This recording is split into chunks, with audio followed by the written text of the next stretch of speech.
एक नजर इस वीडियो पर डालिए। तू हमरा से ना जीते भी काउंटिंग हॉल में हमारा आदमी सेट रहे काउंटिंग हॉल पूरा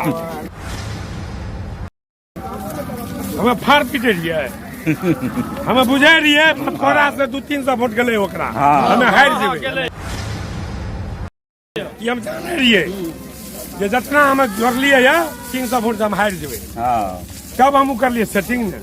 आपने कुछ समझा? अगर नहीं तो इसे एक बार फिर से देखिए। तू हमरा से ना जीते भी काउंटिंग हॉल में हमारा आदमी सेट रहे काउंटिंग हॉल पूरा हमें फाड़ पीटे रहिए हमें बुझे रहिए थोड़ा से 200-300 वोट गले ओकरा हमें हार जेबे कि हम जाने रहिए जे जितना हमें जोड़लिए या 300 वोट हम हार जेबे कब हम कर लिए सेटिंग ने। आप सोच रहे होंगे कि यह व्यक्ति चुनाव जीतने की खुशी में अनाप शनाप बक रहे हैं, कुछ ज्यादा ही खुश हो रहे हैं, तो एक बार इस वीडियो को भी देखिए। जिस बात का शक था और वीडियो साहब नहीं माने, आवेदन नहीं लिए, तो हम लोग मायूस होकर आ गए। लेकिन दूसरे रोज कुछ वीडियो मेरे हाथ लगा और वह शक मेरा सही निकला। इसमें लगता है कि सारा लोग संलिप्त हो और एक षड्यंत्र की तरफ मुझे हराया गया हो। वीडियो साहब मेरे बात को नहीं माने, जबकि वह आरोप थे तो उनको हर आदमी का बात मानना चाहिए था। मैं आवेदन दिया, रिकाउंटिंग के लिए बार बार रिक्वेस्ट किया। बोले कि मौलवी साहब आप हल्ला कुल्ला मत कीजिए, जाइए, जो हो गया, ये लिखा हुआ मेरा गलत नहीं हो सकता है। हम कहे सर मशीन पे फैत है, ये लिखा हुआ पे मिस भी आदमी कर सकता है। तो बोले नहीं मौलवी साहब आप जाइए। अब आपको हम बताते हैं कि पूरा माजरा क्या है। दरअसल बिहार पंचायत आम चुनाव 2021 के 8वें चरण का मतदान 24 नवंबर को हुआ था, जिसमें बिहार के अलग अलग जिलों के 55 प्रखंडों में वोटिंग हुई थी। फिर 2 दिन बाद 26 नवंबर को काउंटिंग की गई। इन सभी प्रखंडों में एक प्रखंड मुरलीगंज भी था, जो मधेपुरा जिले में पड़ता है। जिस वीडियो को आपने देखा वह प्रखंड मुरलीगंज अंतर्गत ग्राम पंचायत भतखोड़ा का है। और जो व्यक्ति यह स्वीकार कर रहा है कि हम जानते थे कि मेरी हार सुनिश्चित थी, मुझे पता था कि भतखोड़ा से 200-300 वोट उससे गया है, मेरी हार हो जाएगी, इसलिए जीतने के लिए पहले से ही मैंने सेटिंग कर रखा था। ये व्यक्ति इसी पंचायत के नवनिर्वाचित मुखिया रानी सिंह का पति रतन सिंह है।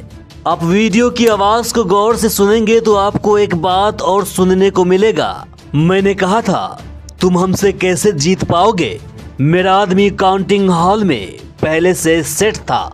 अंतिम में करके 14 नंबर का बक्सा टूटा हुआ था। ठीक है तोड़ लिए हमें जाके नहीं सब काउंटिंग में जब बक्सा ठीक है तोड़ के काउंटिंग करवा नहीं रहो। हम अपन आगू दौड़ के जाके खेल हमें बुझे रहिए थोड़ा से 200-300 वोट गले ओकरा हमें हार जेबे कि हम जाने रहिए जे जितना हमें जोड़लिए या 300 वोट हम हार जेबे कब हम कर लिए सेटिंग ने। अब आपको हम पंचायत के मुखिया पद के लिए निकटतम प्रतिद्वंदी रहे आसमीन खातून के पति एवं मतगणना के दौरान रहे अभिकर्ता मोहम्मद मुश्ताक के आरोप को दिखाते हैं। उन्होंने कहा कि मतगणना के दिन काउंटिंग हॉल में मुझे और मेरे काउंटिंग एजेंट के पहुंचने से पहले ही ईवीएम के पास बैठे काउंटिंग असिस्टेंट ने 11 ईवीएम के मत को पहले से ही अपने रजिस्टर्ड में चढ़ा रखा था। जब हमने विरोध किया तो उसने झल्लाते हुए कहा कि बाहर बैठे आरओ से मिलो एवं वहां मौजूद गार्ड को बुलाकर हमें बाहर निकाल दिया। हम सभी निर्वाचन पदाधिकारी अनिल कुमार के पास गए और रिकाउंटिंग के लिए अड़ गए, लेकिन उसने अनसुना कर दिया और फिर शिकायत लेकर कैंपस में रहे उपस्थित मधेपुरा एसडीओ के पास चला गया। मधेपुरा एसडीओ ने आरओ के पास आवेदन जमा करने को कहा। हमने आवेदन दिया भी, लेकिन उसने स्वीकार करने से मना कर दिया। उस समय भी मुझे पूरा यकीन हो गया था कि वोट की गिनती में गड़बड़ी हुई है। और आज भी रतन सिंह के दावे चीख चीख कर यही कह रहा है कि हमें हराया गया है, लोकतंत्र की हत्या हुई है। उन्होंने कहा कि मैं ईवीएम पर सवाल खड़ा नहीं कर रहा, ईवीएम सही है, लेकिन गिनती के दौरान नंबर के साथ खिलवाड़ किया गया है। मैं जब गया काउंटिंग हॉल में तो हम 4 आदमी थे, 1 2 3 4 पे खड़े हो गए। उसके बाद जब वो ख़त्म हुआ तो हम जब आगे बढ़े तो आगे देखे कि सब काउंटिंग मशीन खुल के इंड पे था। हम कहे कि हम लोग आए नहीं, आप खोल कैसे दिए?